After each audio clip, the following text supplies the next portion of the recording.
اعوذ باللہ من الشیطان الرجیم بسم اللہ الرحمن الرحیم السلام علیکم ورحمۃ اللہ وبرکاتہ۔ اصلاح ایمان و عمل کے معزز دوستو، آج کل سوشل میڈیا پر ایک میسج تیزی سے پھیل رہا ہے کہ رمضان شریف کا پہلا روزہ 27/4/2020 کو ہوگا۔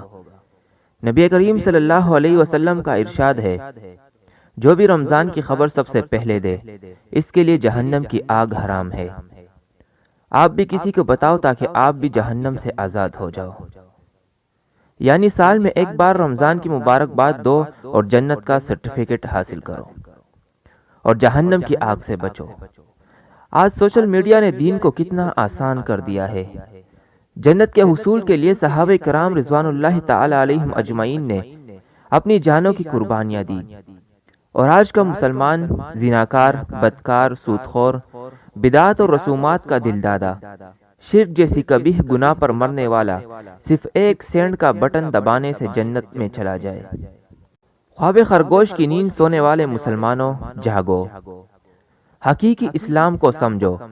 بغیر دلیل و تحقیق کے کوئی میسج آگے فارورڈ نہ کرو، ورنہ جب تک یہ گناہ پھیلتا رہے گا آپ کا حصہ ڈلتا رہے گا۔ بخاری کی حدیث ہے، نبی کریم صلی اللہ علیہ وسلم نے فرمایا، جو شخص مجھ پر جان بوجھ کر جھوٹ بولے تو اسے چاہیے کہ وہ اپنا ٹھکانہ جہنم میں بنا لے۔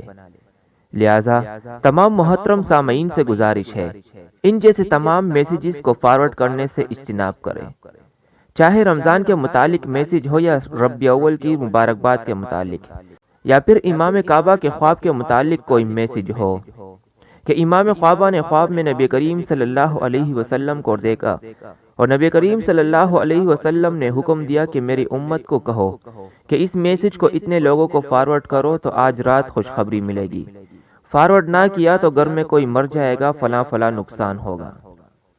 یہ تمام میسیجز من گڑت اور جھوٹ پر مبنی ہے، اس کی کوئی حقیقت نہیں۔ اللہ رب العزت ہمیں صحیح دین کی سمجھ عطا فرمائے، آمین۔ ربنا تقبل منا انک انت السمیع العلیم۔